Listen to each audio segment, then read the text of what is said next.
यदि तुम मानते हो कि नापित नंद और क्षत्रिय में कोई अंतर नहीं, तो तुम्हें इसका प्रत्यक्ष प्रमाण देना होगा। इसे ग्रहण करो और प्रमाणित करो कि एक क्षत्रिय और नापित नंद एक है। आपू! राजा हो या रंक, सभी को अपने सम्मान का पूरा पूरा अधिकार है, किंतु आपको प्रत्यक्ष प्रमाण चाहिए कि हम सभी एक हैं, तो वो प्रमाण मैं आपको अवश्य दूंगा। मैं यहां किसी दाता का याचक बनने नहीं आया हूं सम्राट। एक भारतीय दूसरे भारतीय को समझाने आया है कि वो उसकी सहायता करे। मैं इस युद्ध में आपको बराबर का भागीदार बनाना चाहता हूं, अपने सामान रखना चाहता हूं, और अब हम सामान हैं। बुद्धि और बल का अद्भुत उदाहरण प्रस्तुत किया है तुमने पुरु, किंतु सहायता उसकी की जाती है जो सहायता को संभालने के योग्य हो।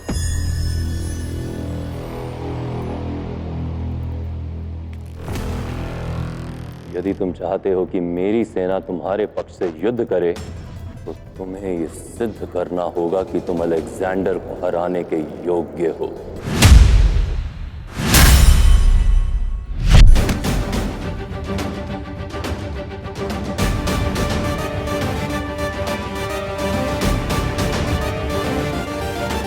सेना उसकी ओंकार सुनती है जिसकी भुजाओं में बल हो।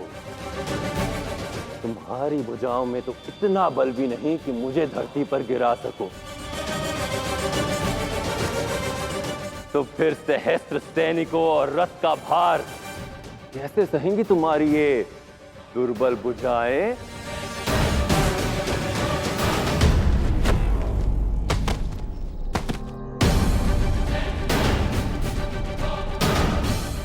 युद्ध सेना से नहीं, सोच से लड़ा जाता है सम्राट। शस्त्र के प्रहार से नहीं, विश्वास के आधार से। यदि सोच सत्य बनकर सामने आ जाए और विश्वास विजय बनकर, तो मुझे विश्वास है कि मेरे साथ 100 की सेना हो या 1 लाख की, मैं उस अलेक्जेंडर को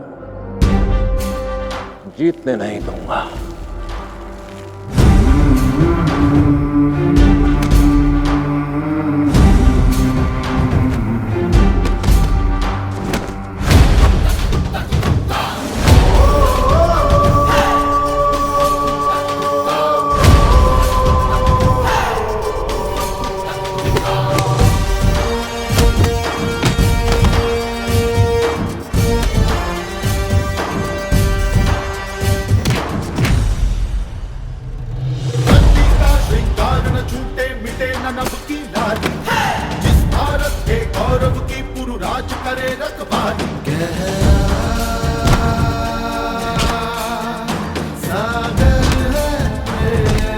मगध सम्राट धनानंद इतनी आसानी से पराजय स्वीकार नहीं करेगा और गुरु मगध के सहयोग के लिए किसी भी मूल्य पर जीतेगा।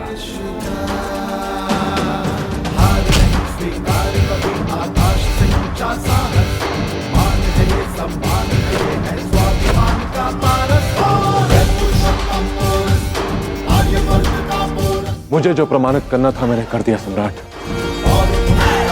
अब निर्णय आपका है।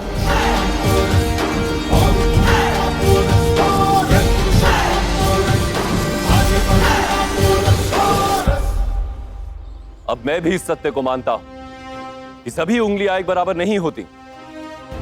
भले ही तुम क्षत्रिय हो, किंतु तुम भिन्न हो, तुम्हारे विचार भिन्न हैं। मैं तुम्हारी इस बात से भी एक मत हूं कि मनुष्य के विचार और विश्वास ही उसके समक्ष आते हैं। तुम्हारे विश्वास की जीत हुई और अलेक्जेंडर के विरुद्ध इस युद्ध में मगध पौरव राष्ट्र के साथ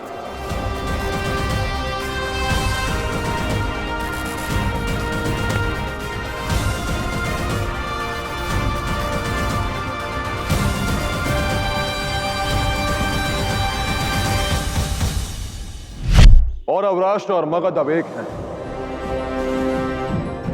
अखंड भारत की शुरुआत हो चुकी है अलेक्जेंडर। भारत पर अधिकार करने का तुम्हारा स्वप्न अब खंड खंड होगा।